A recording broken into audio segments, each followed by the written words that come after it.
Hello दोस्तों, स्वागत है हमारे यूट्यूब चैनल बिकम टॉपर पर। और हम लोग पढ़ रहे थे अपनी फिजिक्स की क्लास में यूनिट 2 स्थिर वैद्युत विभव एवं वैद्युत धारिता। तो हम लोग इस यूनिट के न्यूमेरिकल्स को सॉल्व कर रहे थे। तो कल तक की क्लास में हम लोगों ने जो 14 नंबर तक के हमारे क्वेश्चंस हैं उनको सॉल्व कर लिया था। तो आज की क्लास में हम लोग उसके आगे के जो हमारे न्यूमेरिकल्स हैं उनको हम सॉल्व करेंगे, जो कि 15 नंबर से होंगे। तो आप बहुत ही अच्छी तरीके से इनको समझते हुए चलिए, क्योंकि अब अच्छे लेवल के जैसे जैसे न्यूमेरिकल्स बढ़ते जा रहे हैं तो उनका जो लेवल है वो भी काफ़ी हार्ड होता जा रहा है, थोड़े से टफ होते जा रहे हैं। इसलिए आप इनको अच्छी तरीके से समझते हुए चलिए। कुछ में तो केवल हमको थ्योरी के बेसिस पर इन न्यूमेरिकल्स को सॉल्व करना है, और कुछ में हमको उनको हल भी करना पड़ेगा, यानी आंसर भी निकालना पड़ेगा या डेरिवेशन भी करना पड़ेगा। तो चलिए सबसे पहले देखते हैं क्वेश्चन नंबर 15 है। जो क्वेश्चन नंबर 15 कह रहा है, आंतरिक त्रिज्या R1 तथा बाह्य त्रिज्या R2 वाले एक गोलीय चालक खोल पर कैपिटल Q आवेश है। ये आवेश दिया हुआ है, तो इतना केवल हमको यहाँ पर कोई न्यूमेरिकल वैल्यू नहीं दी गई है, केवल इतना ही दिया गया है कि आंतरिक त्रिज्या R1 है और बाह्य त्रिज्या R2 है। एक गोलीय चालक Q पर आवेश दिया हुआ है। अब क्या निकालना है हमको? नंबर 1, खोल के केंद्र पर एक आवेश क्यों रखा जाता है, खोल के भीतरी तथा बाहरी पृष्ठों पर आवेश घनत्व निकालना है। और क्या निकालना है? किसी कोटर में विद्युत क्षेत्र शून्य होता है। ये हमको बताना है कि क्या किसी कोटर में यानी किसी होल में विद्युत क्षेत्र क्या होता है? शून्य होता है। तो देखते हैं इसमें क्वेश्चन नंबर 15। सबसे पहले इसमें ध्यान देना है कि जब किसी चालक को केवल Q यानी कैपिटल Q आवेश दिया जाता है तो पूर्णतया चालक के बाह्य पृष्ठ पर यानी पूरा आवेश चला जाता है। ये कोई चालक दिया हुआ है, इसको हमने क्या दिया? कैपिटल Q आवेश दिया, तो ये सभी आवेश इसके पृष्ठ पर आ जाएगा, क्योंकि हमने पढ़ा था गोलीय कोश वाले में कि जो आवेश होता है उसके पृष्ठ पर वितरित हो जाता है। तो ये कैपिटल Q आवेश यहाँ पर वितरित हो गया। अब क्या है? चालक के भीतर नेट आवेश Q का मान हमेशा शून्य रहता है, भीतर कोई भी आवेश नहीं होता है। खोल के केंद्र पर जब हम आवेश रखेंगे, यहाँ पर कहा जा रहा है कि नंबर ए देखिए आप, तो नंबर ए में कहा जा रहा है खोल के केंद्र पर एक आवेश क्या दिया हुआ है? Q रखा जाता है। ए नंबर में उसके अंदर एक आवेश Q रखा जाता है केंद्र में। तो जो खोल की भीतरी सतह होगी, ये जो सतह होगी, तो यहाँ पर प्रेरण के कारण क्या हो जाएगा? -Q आवेश। प्रेरण के कारण यहाँ पर -Q आवेश आ जाएगा अंदर, क्योंकि यहाँ केंद्र पर हमने क्या रखा है? केंद्र पर हमने Q आवेश रख दिया है। केंद्र पर Q आवेश रखा तो अंदर जो भीतरी सतह है इस गोले की, गोलीय कोश की, तो यहाँ पर माइनस यानी कि ऋणात्मक आवेश आ गया है प्रेरण के कारण। और बाहरी सतह पर अतिरिक्त आवेश जो है वो +Q यानी प्लस स्मॉल q, ये बाहरी सतह पर आ गया, क्योंकि जब अंदर होगा -Q तो बाहर हो जाएगा पृष्ठ पर प्लस का Q, और प्लस कैपिटल Q पहले ही वहाँ पर दिया हुआ है। तो इस प्रकार से इस गोलीय कोश में ये क्रिया होती है। तो अब क्या लिखेंगे? हम लिखेंगे भीतरी सतह पर आवेश दिया हुआ है क्या? -Q। और बाहरी सतह पर, तो बाहरी सतह पर कैपिटल Q पहले से था और फिर आ गया क्या? स्मॉल और प्लस का Q आ गया। तो बाहरी सतह पर capital Q plus small q, इतना आवेश बाहरी सतह पर आ गया। अब क्या निकालेंगे हम? तो हमको क्या निकालना था? हमको आवेश निकालना था भीतरी तथा बाहरी पृष्ठ में। तो आवेश के लिए आवेश का जो फार्मूला होता है वो होता है सिग्मा बराबर Q/A। तो Q हमको जब तक पता नहीं होगा तो हम आवेश घनत्व का मान है जो पृष्ठीय आवेश घनत्व यानी सिग्मा का मान निकाल ही नहीं सकते। तो भीतरी सतह पर क्या पृष्ठीय आवेश घनत्व यानी सिग्मा 1 क्या हो जाएगा? -Q/4πr1², क्योंकि जो गोले का क्षेत्रफल होता है वो होता है 4πr²। और यहाँ पर जो पृष्ठ घनत्व यानी पृष्ठ आवेश घनत्व का जो फार्मूला होता है वो हमने पढ़ा था पिछली यूनिट में, वो होता है सिग्मा बराबर Q/A। तो यहीं से सिग्मा की जगह सिग्मा 1 हमने ले लिया, Q की जगह आवेश रखा जो कि है भीतरी सतह में आवेश, और A की जगह हमने रखा उस गोले का क्षेत्रफल। और इसी प्रकार से यहाँ पर बाहरी सतह पर होगा सिग्मा 2 बराबर कैपिटल Q/स्मॉल q 4πr2²। और यही हो जाएंगे हमारे दोनों आंसर, यानी कि भीतरी पृष्ठ पर पृष्ठीय आवेश घनत्व और बाहरी पृष्ठ पर पृष्ठीय आवेश घनत्व।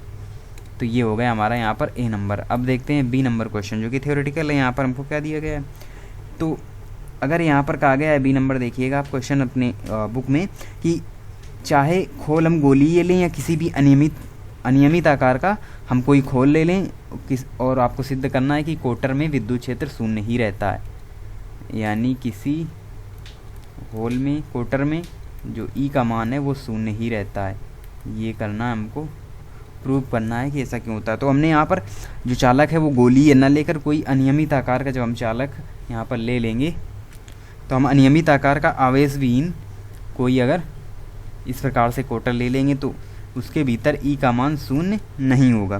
तो इससे हम यहाँ पर निकालते हैं। तो कोई हमने अनियमित आकार का क्या ले लिया, आवेशहीन कोटर ले लिया, तो जिसके भीतर वैद्युत क्षेत्र शून्य होगा नहीं, और गोलीय हो तो उसके भीतर जो वैद्युत क्षेत्र है वो शून्य होता है। यही हमको सिद्ध करना है यहाँ पर।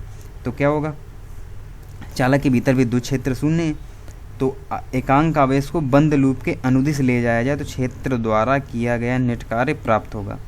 तो ये बंद लूप के रूप में अगर कार्य करे तो यहाँ पर W बराबर हमको कुछ ना कुछ कार्य प्राप्त जरूर होगा। यहाँ पर कुछ ना कुछ प्राप्त जो कार्य है वो प्राप्त होगा, क्योंकि ई का मान 0 नहीं है, ई का मान शून्य नहीं है, और हमको कार्य प्राप्त होगा। जबकि शर्त होती है किसकी, स्थिर विद्युत क्षेत्र के लिए एक शर्त होती है कि बंद लूप पर नेट कार्य का मान क्या होता है, नेट कार्य का मान होता है शून्य। बंद लूप पर नेट कार्य का मान शून्य होता है, ये नियम होता है स्थिर वैद्युत का। तो इसलिए हमारी ये परिकल्पना पूरी तरीके से गलत हो गई कि किसी आवेश विहीन कोटर के अंदर वैद्युत क्षेत्र शून्य नहीं है। यह परिकल्पना हमारी पूरी तरीके से गलत हो गई। तो यहाँ पर सिद्ध हो गया कि चालक के भीतर क्या, विद्युत क्षेत्र शून्य ही होगा। किसी चालक के भीतर जो ई होगा वो शून्य ही होगा, क्योंकि स्थिर विद्युत का पहले ही नियम कहता है कि जो बंद लूप पर नेट कार्य होता है वो शून्य होता है। तो इसीलिए जब तक ई बराबर 0 नहीं होगा तो जो कार्य है उसका मान भी शून्य नहीं होगा। आगे देखते हैं इसमें क्वेश्चन नंबर 16।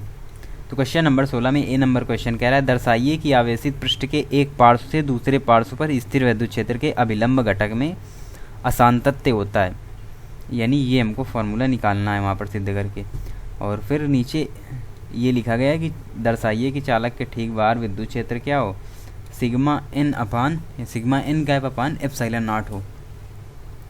ये हमको निकालना है। और बी नंबर में फिर दर्शाइए कि आवेशित पृष्ठ के एक पार्श्व से दूसरे पार्श्व पर स्थिर वैद्युत क्षेत्र का स्पर्शीय घटक क्या है, संतत है। तो यहाँ पर संकेत दिया गया है कि गॉस के नियम का प्रयोग करना है, और यहाँ पर गॉस के नियम का प्रयोग होगा भी। यहाँ पर 16 नंबर क्वेश्चन है, 16 का ए नंबर क्वेश्चन। तो यहाँ पर हम सबसे पहले लिखेंगे वैद्युत क्षेत्र की तीव्रता, और वो भी किसके, पृष्ठीय आवेश घनत्व के पदों में। यानी E1 वेक्टर बराबर minus sigma upon 2 epsilon not.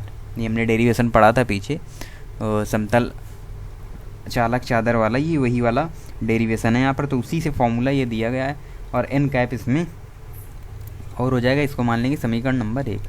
और फिर E2 vector minus sigma upon 2 epsilon not an cap, दोनों क्या हो जाएंगे, दोनों सेम ही होंगे, E1 और E2। अब यहाँ पर वैद्युत क्षेत्र की तीव्रता निकालनी है हमको। किसी बिंदु पर वैद्युत क्षेत्र की तीव्रता और उसके दोनों पृष्ठों के कारण वैद्युत क्षेत्र की तीव्रता हमको निकालनी है। यानी कि E2 vector minus E1 vector, तो क्या होगा, sigma upon 2 epsilon not an cap plus sigma upon 2 epsilon not an cap बराबर आ जाएगा, ये जब हम जोड़ेंगे तो sigma upon epsilon not an cap.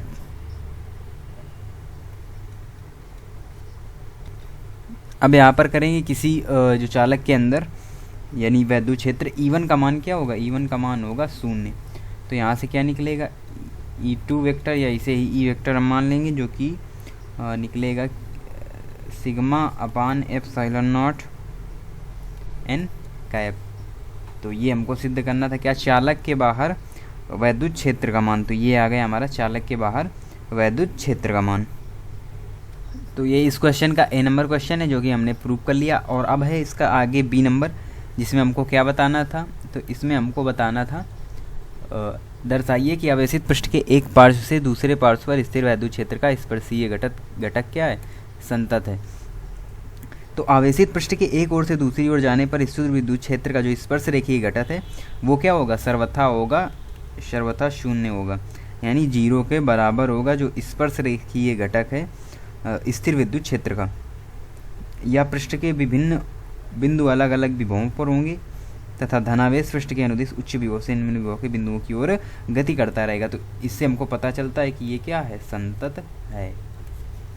संतत है जो बी नंबर था, थोड़ा सा थ्योरेटिकल था, हमको अच्छी तरीके से समझते हुए चलना है। चलिए अब चलते हैं अगले क्वेश्चन में, जो क्वेश्चन नंबर 17 में।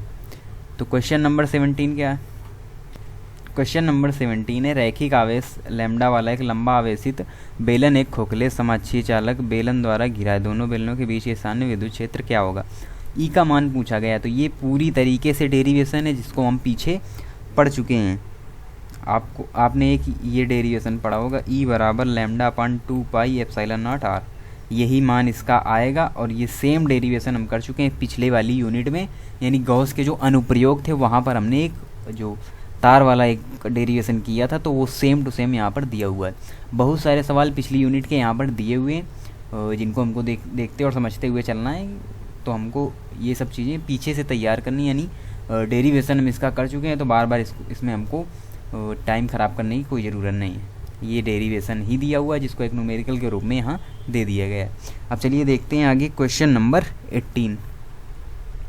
क्वेश्चन नंबर 18 है, एक हाइड्रोजन परमाणु में इलेक्ट्रॉन और प्रोटॉन लगभग 0.53 एंगस्ट्रॉम दूरी पर परिबद्ध है। अब क्या करना है, इसमें 3 सवाल दिए हुए हैं इसी में ज्वाइंट, कि निकाय की स्थितिज ऊर्जा का इलेक्ट्रॉन वोल्ट में परिकलन करना है हमको, जब प्रोटॉन से इलेक्ट्रॉन के मध्य की अनंत दूरी पर स्थितिज ऊर्जा को शून्य माना गया है। फिर क्या करना है, इसकी कक्षा में गतिज ऊर्जा में प्राप्त स्थितिज ऊर्जा के परिणाम की आधी है, तो स्वतंत्र करने में कितना न्यूनतम कार्य करना पड़ेगा। W का मान और ऊपर स्थितिज ऊर्जा यानी U का मान निकालना, U का मान फिर W का मान, और फिर यदि ऊर्जा को 1.06 एंगस्ट्रॉम पृथक्करण पर शून्य ले लिया जाए तो A व B के उत्तर क्या होंगे। यानी स्थितिज ऊर्जा को जब यहाँ पर फिक्स कर दिया जाएगा तब A व B के उत्तर क्या होंगे। तो चलिए सॉल्व करते हैं क्वेश्चन नंबर 18 को। यहाँ पर हम सबसे पहले नोट डाउन कर लेते हैं क्या कुछ हमको दिया हुआ है क्वेश्चन नंबर 18 में। तो यहाँ पर आपने देखा, आपने प्रश्न में पढ़ा तो आपने कहा तो हमको तो क्यों मिला ही नहीं, तो हम कैसे आगे के क्वेश्चन सॉल्व करेंगे, कैसे स्थितिज ऊर्जा का मान निकालेंगे। तो आपको बहुत कॉमन सेंस लगाने की ज़रूरत है। हमने पहले ही बताया था कुछ चीज़ें हमको फिजिक्स में न्यूमेरिकल लगाने में पहले ही पता होनी चाहिए।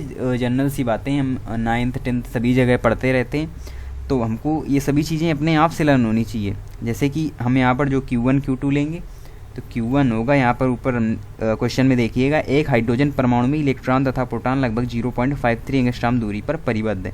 तो इलेक्ट्रॉन प्रोटॉन का देने का मतलब ये हमको आवेश पता हो गया। तो इलेक्ट्रॉन का आवेश माइनस का 1.6 इंटू 10⁻⁻19 कूलाम, और Q2 यानी प्रोटॉन का आवेश प्लस का 1.6 इंटू 10⁻⁻19 कूलाम, ये हमको दिया हुआ है। और R दी हुई है बीच में 0.53 एंगस्ट्रॉम, इसको हम कन्वर्ट करेंगे मीटर में तो 5.3 इंटू 10⁻11 मीटर। ये आ गई हमारी दूरी और आवेश हमको पता है। अब हम निकालेंगे ए नंबर से। ए नंबर में हमको निकालना है स्थितिज ऊर्जा, वो भी किस में, वो भी इलेक्ट्रॉन वोल्ट में। तो ए नंबर क्वेश्चन सॉल्व करते हैं। तो हमको निकालना है क्या, स्थितिज ऊर्जा। स्थितिज ऊर्जा का फार्मूला हम यहाँ पर लगाएंगे। तो यहाँ पर संधारित्र तो है नहीं कि हम U बराबर हाफ CV² लगा दें। यहाँ पर विभव की बात की गई है, तो यहाँ पर लगेगा फार्मूला U बराबर 1/4 पाई एप्सिलॉन नॉट Q1/Q2/R, ये फार्मूला यहाँ पर लगेगा स्थितिज ऊर्जा का। अब चलिए यहाँ पर हम मान रखे दे रहे हैं, बाकी जो कैलकुलेशन है वो आपको खुद ही करना है, क्योंकि उसमें हम टाइम ख़राब नहीं करेंगे। आप कैलकुलेशन खुद प्रैक्टिस करेंगे इसकी और एग्जैक्ट आंसर निकालेंगे, फिर आप मैच करेंगे अपनी बुक से।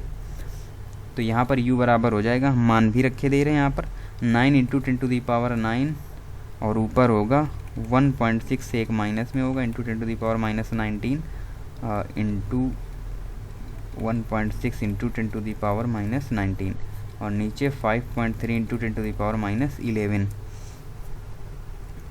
और जब आपका पूरा मान आ जाए तो U बराबर ऊपर जितना भी आप कैलकुलेशन यानी इतना कैलकुलेशन करने के बाद जो भी मान आएगा, तो यहाँ पर जब आप करेंगे तो आपको यहाँ पर प्राप्त हो जाएगा मान एक एग्जैक्ट। ये जो होगा ये इस समय किस में चल रहा है, ये चल रहा है जूल में।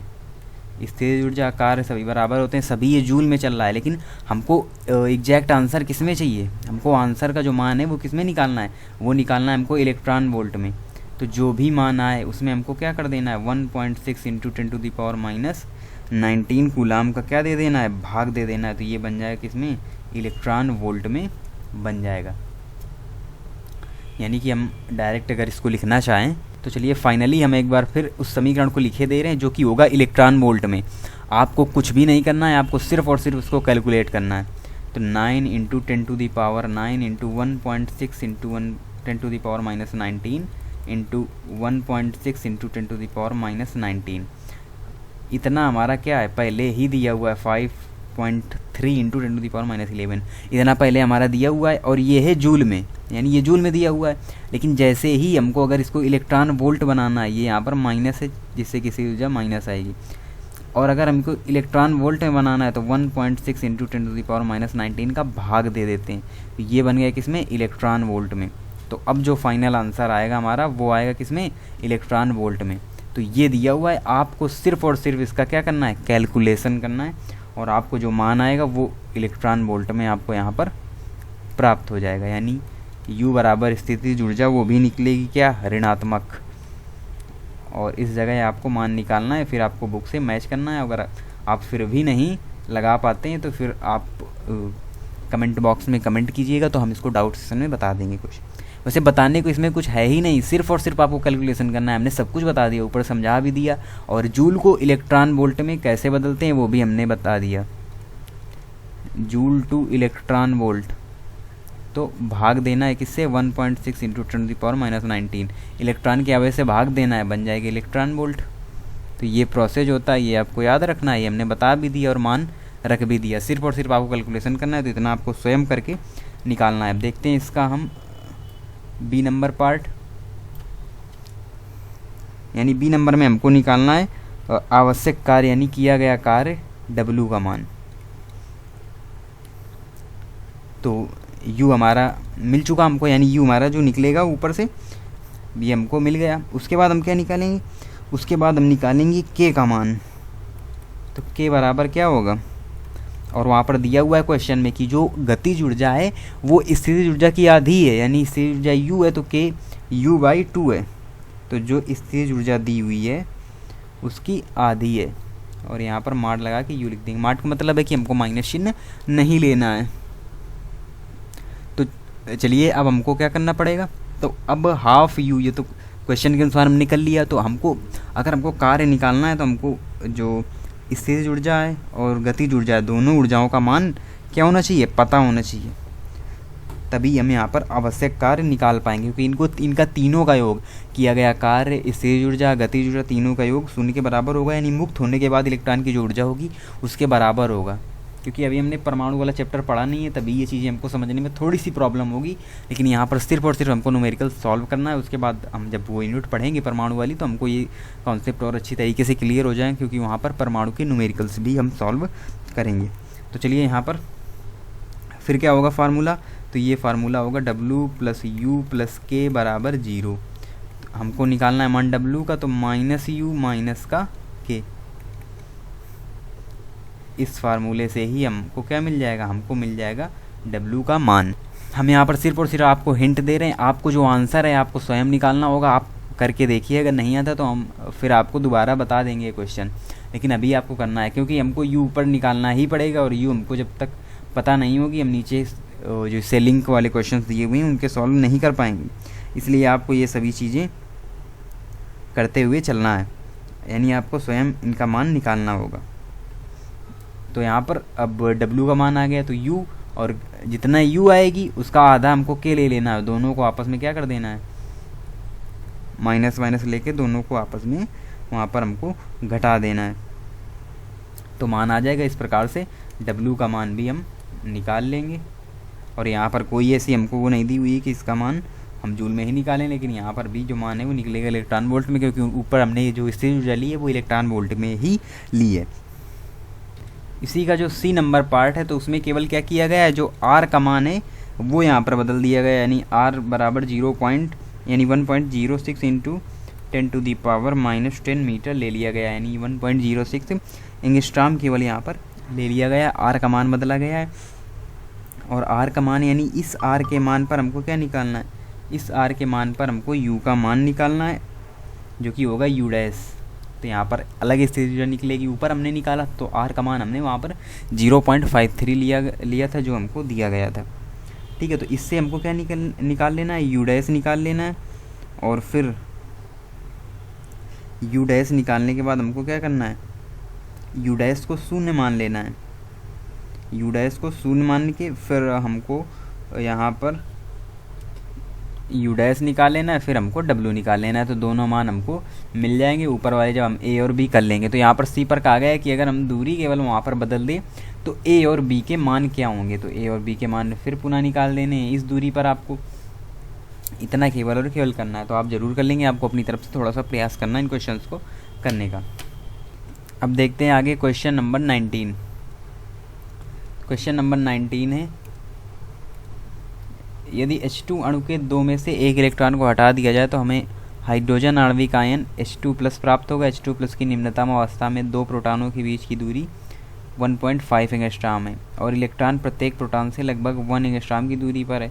तो पूरे निकाय की स्थितिज ऊर्जा ज्ञात कीजिए। स्थितिज ऊर्जा की शून्य स्थिति के चयन का उल्लेख कीजिए। यानी निकाय की हमको क्या निकालनी है, स्थितिज ऊर्जा निकालनी है। तो चलिए देखते हैं क्वेश्चन नंबर 19 को।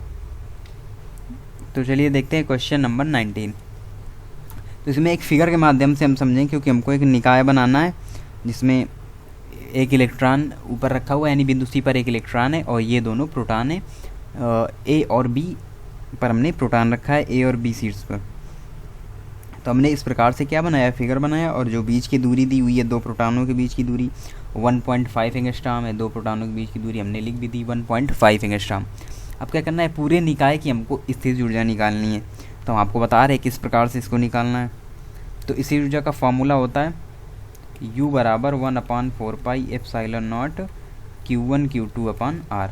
ये होता है फार्मूला।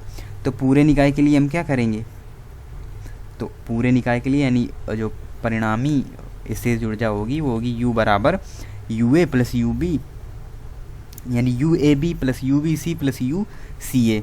इस प्रकार से होगी UAB + UBC + UCA।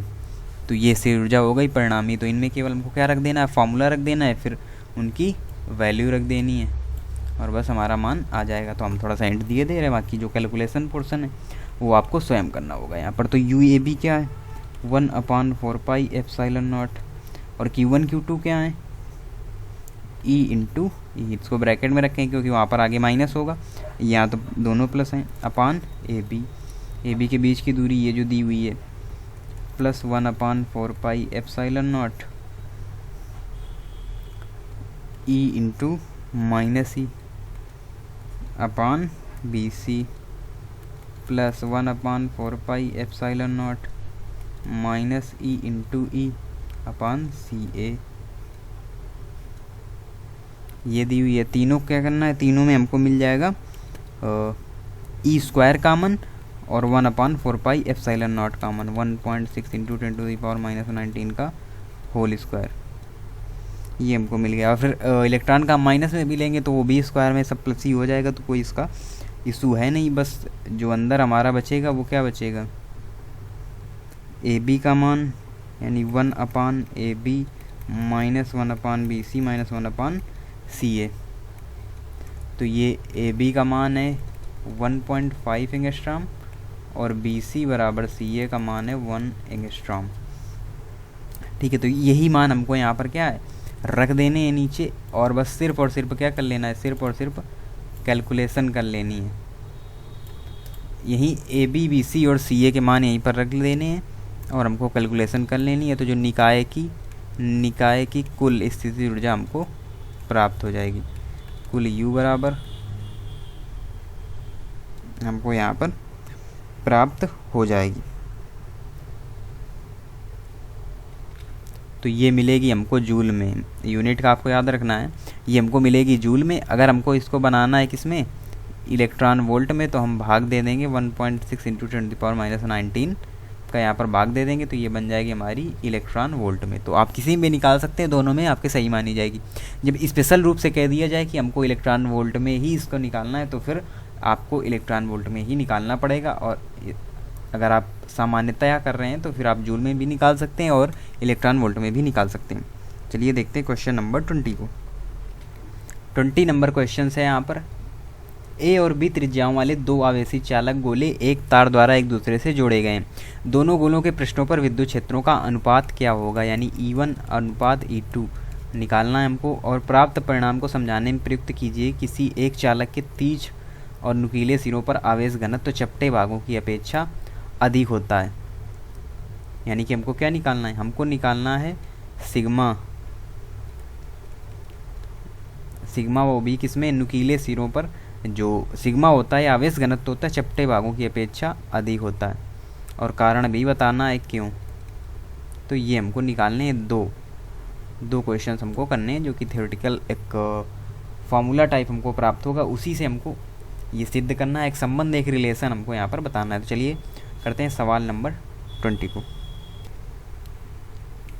तो न्यूमेरिकल नंबर 20 यहाँ पर गोलों पर आवेश हमको क्या दिया हुआ है, हमको आवेश Q1 Q2 मान लेना है अपनी तरफ से। Q1 Q2 आवेश हमने मान लिया और हमको दी हुई त्रिज्याएं A और B त्रिज्याएं दी हुई है। तो अब क्या करेंगे, दोनों गोले चालक तार द्वारा जुड़े हैं, इसलिए दोनों के जो पृष्ठीय विभव होंगे वो बराबर हैं। और हमको तीव्रता और उनकी त्रिज्याओं में संबंध निकालने के लिए हमको आवेश और त्रिज्याओं में संबंध पहले निकालना होगा। तो ये संबंध हमको मिलेगा विभव से, क्योंकि V1 बराबर V2 होगा, दोनों के लिए विभव समान होगा। तो 1/4 पाई epsilon not Q1 upon A बराबर 1/4 पाई epsilon not Q2 upon B। तो 1/4 पाई एप्सिलॉन नॉट से 1/4 पाई एप्सिलॉन नॉट कैंसिल हो जाएगा। तो एक हमको रिलेशन मिला Q1 अपान Q2 बराबर B अपान A। इसको मान लेते हैं समीकरण नंबर 1। ये हमको यहाँ पर रिलेशन मिला है Q1 अपान Q2 बराबर B अपान A। ये हमको रिलेशन मिला विभव से। अब क्या करेंगे, हम गोले के पृष्ठों पर विद्युत क्षेत्र का जो फार्मूला है वो यहाँ पर लगाएंगे।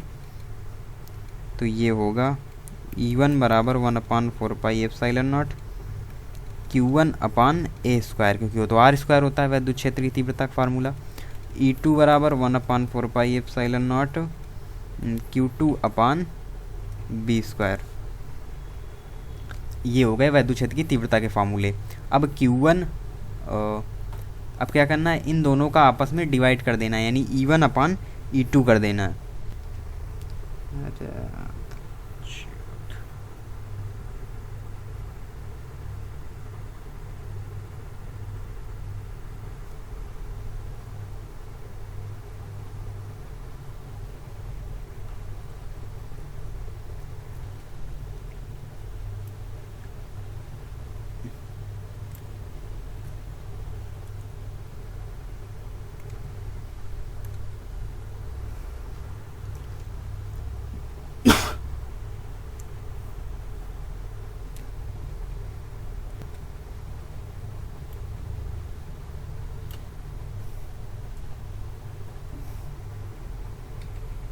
तो यहाँ पर सिग्मा 1 अपान सिग्मा 2 क्या हो जाएगा, सिग्मा 1 अपान सिग्मा 2 हो जाएगा।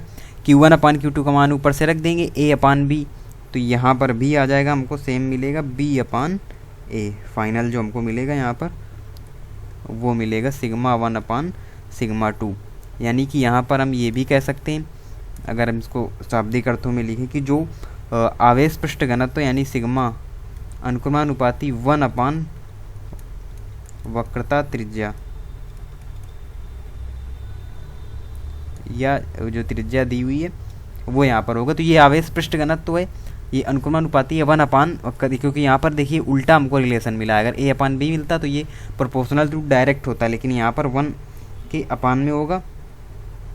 यानी यदि A छोटा है B से तो जो सिग्मा 1 है वो ग्रेटर होगा सिग्मा 2 से, सिग्मा 1 सिग्मा 2 से ग्रेटर होगा। यानी नुकीले भाग का जो पृष्ठीय आवेश घनत्व है, और नुकीला पृष्ठ कब होगा, जब उसकी जो त्रिज्या होगी वो कम होगी। जब त्रिज्या कम होगी तभी पृष्ठ क्या होगा, नुकीला होगा। यानी पृष्ठीय आवेश घनत्व जो सिग्मा है वो मैक्सिमम होगा कब, जब R यानी कि A होगा मिनिमम। और सिग्मा 2 मैक्सिमम होगा जब बी होगा मिनिमम, इस प्रकार से। तो आवेश पृष्ठीय घनत्व तो तभी अधिक होगा जब त्रिज्या कम होगी, और जिसकी त्रिज्या अधिक होगी उसकी जो पृष्ठीय आवेश घनत्व है वो कम होगा जब त्रिज्या अधिक होगी। त्रिज्या से यहाँ पर उल्टा संबंध होता है। इतना केवल हमको बताना था, यही हमको प्रूव करना था। हमारा क्वेश्चन में कहा भी गया था कि हमको सिद्ध करना है कि नुकीले सिरों से, नुकीला सिरा का क्या कब होगा, जब त्रिज्या कम होगी तभी सिरा नुकीला होगा, पृष्ठीय आवेश घनत्व तो उसका अधिक होगा। तो इतना हमको सिद्ध करना था। तो ये हमारा हो गया क्वेश्चन नंबर 20। अब आगे देखते हैं क्वेश्चन नंबर 21 को। तो ये जो क्वेश्चन नंबर 21 दिया हुआ है, इसमें 3 क्वेश्चन दिए हुए हैं। इसमें जो दूसरा नंबर क्वेश्चन है इसमें कुछ करेक्शन है और ये काफ़ी लॉन्ग भी लगते हैं, तो इसको अभी हमको स्किप कर देना है। 21 नंबर क्वेश्चन को हमको सॉल्व नहीं करना है अभी, क्योंकि इसमें जो बी नंबर क्वेश्चन दिया हुआ है ये काफ़ी लॉन्ग भी दिया हुआ है और इसमें कुछ करेक्शन है जिससे इसका जो आंसर है वो एग्जैक्ट नहीं आता है, इसलिए आपको इसको अभी स्किप कर देना है। अब देखते हैं आगे क्वेश्चन नंबर 22। क्वेश्चन नंबर 22 कह रहा है कि ये जो फिगर बना हुआ है इस चित्र में हमको देखना है कि एक आवेश विन्यास जिसे विद्युत चतुर्ध्रुवी कहा जाता है। चतुर्ध्रुवी क्या होता है, तो जैसे हमारा वो होता है द्विध्रुव, और एक बिंदु आवेश के कारण फिर द्विध्रुव के कारण, तो इसी तरह ये द्विध्रुव का ही बड़ा रूप होता है चतुर्ध्रुवी कहा जाता है, दर्शाया गया है। चतुर्ध्रुवी के अक्ष पर स्थित किसी बिंदु के आर पर विभव की निर्भरता प्राप्त कीजिए जहाँ R/A ग्रेटर 1 अपने परिणाम की तुलना एक विद्युत द्विध्रुव और एक विद्युत एकल ध्रुव के लिए प्राप्त परिणामों से कीजिए। तो यहाँ पर इसका कहने का मेन मतलब ये है क्वेश्चंस का कि हमको एक चतुर्ध्रुवी के लिए हमको विभव की जो निर्भरता है R पर वो दिखाओ। जैसे हमने एक बिंदु आवेश के लिए वैद्युत विभव निकाला था तो V प्रोपोर्शनल 1/R उसमें निकला था, फिर द्विध्रुव के लिए हमने निकाला 1/R²। तो इसी प्रकार हमको चतुर्ध्रुवी के लिए निकालना होगा, वो भी सहायता लेनी है एकल ध्रुव और द्विध्रुव की, यानी इन दोनों की सहायता से हमको निकालना है क्या, चतुर्ध्रुवी के लिए V की R पर निर्भरता। चलिए सॉल्व करते हैं। ये भी एक डेरिवेटिव फॉर्म ही है, डेरिवेटिव फॉर्म का ही क्वेश्चन है। तो देखते हैं क्वेश्चन नंबर 22। तो इसमें इस प्रकार से एक फिगर बना हुआ है, तो हमको क्या करना है, हमको निकालना है वैद्युत विभव, यानी वैद्युत विभव और R में संबंध हमको निकालना है। तो हमको यहाँ पर एक ही R दी हुई है, जितना क्वेश्चन में हमको इतना केवल दिया हुआ है, यानी एक R दी हुई है। अब क्या करना है, हमको सभी आवेशों से R का मान पता होगा तब तो हम विभव निकाल पाएंगे। तो ये R दिया हुआ है, इतनी दूरी A दी हुई है, तो अब क्या करना है, तो इस आवेश से P बिंदु तक की दूरी क्या हो जाएगी, R + A, ये होगी P से इस आवेश तक की दूरी। तो ये मिल गई, और ये R है ही है, यानी इस आवेश तक की दूरी R हमको दी हुई है, इसकी क्या हो जाएगी, ये हो जाएगी R - A। तो बिंदु P की विभिन्न आवेशों से दूरियां हमको मिल गई, जो कि हैं R + A, R और R - A, ये हमको दूरियां मिल गई। अब क्या करना है, हमको सिर्फ विभव निकालना है, और इस जगह जो विभव होगा ये होगा 2Q - का, क्योंकि ये आपस में जुड़े हुए विभव हैं, और इधर Q और ये Q। तो आवेश ही पता है, दूरी ही पता है, तो विभव हम निकालेंगे और डायरेक्ट फार्मूला लगाएंगे। चतुर्ध्रुवी होने के कारण बिंदु P पर विभव यानी तीनों का हम परिणामी विभव निकालेंगे यहाँ पर।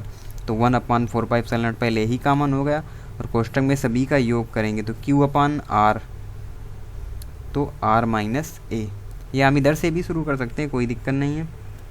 R - A - 2Q/R बीच वाले आवेश के लिए, फिर हम +Q/R + A, तीनों को हमने आपस में क्या कर लिया, समराइज कर लिया यहाँ पर। अब आगे इसे हम सॉल्व करते हैं। तो Q तीनों से कॉमन मिल गया, तो हमने इसको कर लिया बाहर, और फिर अंदर हमने हल करना शुरू किया। तो यहाँ पर R + A, और नीचे हमको एलसीएम क्या ले लेना है, एलसीएम ले लेना है R और R² - A²। ये कहाँ से है, तो R - A दिया हुआ है, R + A दिया हुआ है, तो इनको मिलाकर R² - A² हमने मान लिया। तो ऊपर ये आएगा हमारा, फिर -R² - A² + R - A, इतना हमको प्राप्त हुआ। अंदर इसी प्रकार से हम क्या कर लेंगे, कैलकुलेशन कर लेंगे। तो फिर हमको मिलेगा Q/4πε0, और ये आ जाएगा हमारा 2A² R³ 1 - a square upon r square, क्योंकि हम आर स्क्वायर का गुणा कर देंगे और आर स्क्वायर का भाग दे देंगे नीचे हर में और ऊपर भी। तो इतना हमको करना है, तो यहाँ से हमको इतना प्राप्त हो जाएगा और इसको कर लेंगे ब्रैकेट के अंदर। अब फिर मल्टीप्लाई करते हैं। आगे जब पुनः मल्टीप्लाई करेंगे हम तो हमको मिल जाएगा यहाँ पर 2QA into a upon 4πε0 R cube. अब इसको करेंगे यहाँ पर अलग अलग, यानी 1/4πε0 अलग कर दिया और ये हो जाएगा P। ये 2QL का फॉर्म है, जो P बराबर 2QL होता है, हमने पीछे पढ़ा हुआ है, तो ये उसी का फॉर्म है। तो 2QL इसकी जगह लिख देंगे P और फिर हो जाएगा A अपान आर क्यूब। तो ये अच्छी स्थिति के लिए मिल गया, वैद्युत द्विध्रुव की अच्छी स्थिति के लिए। तो इसी प्रकार से, और ऊपर दिया हुआ आर अपान ए ग्रेटर 1 है और ए अपान आर तो स्मॉलर 1 हो जाएगा। तो इस प्रकार से हमको यहाँ पर जो रिलेशन मिलेगा वो क्या मिलेगा, रिलेशन मिलेगा हमको v प्रोपोर्शनल 1 आर क्यूब का। हमको v और r से केवल मतलब है, हमको p a और 4πε0 से कोई भी मतलब नहीं है। तो इसका क्या मतलब हुआ कि चतुर्ध्रुवी के लिए जो v और r में संबंध मिलता है तो v प्रोपोर्शनल 1 आर क्यूब होता है। और एक बिंदु के लिए हमने देखा था 1 आर निकला था, द्विध्रुव के लिए 1 आर स्क्वायर निकला था, और ये निकला है चतुर्ध्रुवी के लिए। चतुर्ध्रुवी के लिए हमको क्या मिला, v प्रोपोर्शनल 1 आर क्यूब। यानी कि ये हम कह सकते हैं कि एकल ध्रुव और द्विध्रुव की तुलना में चतुर्ध्रुवी में जो विभव का मान है दूरी बढ़ने के साथ बहुत ही तेज़ी से घटता है। तो यहाँ पर जब r बढ़ेगी तो v का मान क्या होगा, घटेगा, और बहुत तेज़ी से, क्योंकि r का मान क्यूब है, r क्यूब बढ़ेगा तो v बहुत ही तेज़ी से घटेगा। तो इतना सा हमारा केवल क्वेश्चन था हमारा, यानी v और r में हमको क्या निकालना था, रिलेशन निकालना था एक छोटा सा। तो आज की क्लास यही तक रखते हैं। आज कई सारे क्वेश्चंस हमने किए, जिनमें कुछ लॉन्ग भी थे, कुछ कंसेप्चुअल क्वेश्चन थे, कुछ डेरिवेटिव क्वेश्चन थे, कुछ न्यूमेरिकल वैल्यू पर आधारित क्वेश्चन थे। तो हमारे जो क्वेश्चन 22 नंबर तक क्वेश्चन हमारे कंप्लीट हो चुके हैं। अब सिर्फ और सिर्फ हमारे 14 क्वेश्चन बचे हुए हैं, जिनको हम 2 क्लासेस में कराने का पूरा प्रयास करेंगे, और हो भी जाएंगे, क्योंकि 7 क्वेश्चन अगर हम ले लेंगे तो हम 2 क्लासों में अपनी इस यूनिट के इन न्यूमेरिकल्स को पूरी तरीके से कंप्लीट कर लेंगे। तो आपको इनको फिर से लगाना है, रिवीजन करना है, और आपको जल्द ही नई सुविधा देखने को मिलेगी। यानी आपके लिए ये सभी चीज़ें आसान हो जाएंगी। आपको PDF फॉर्म में पूरी की पूरी आपको PDF मिल जाएगी, जितना कुछ भी पढ़ाया जाएगा। तो ये नई सुविधा आएगी, तो ये नई यूनिट जब हम पढ़ाएंगे तो वहाँ पर आपको बताएंगे किस प्रकार से आपको इस सुविधा का लाभ उठाना है। तो चलिए, तब तक के लिए नमस्कार, मिलते हैं अगली क्लास में बचे हुए न्यूमेरिकल्स के साथ। तब तक के लिए धन्यवाद।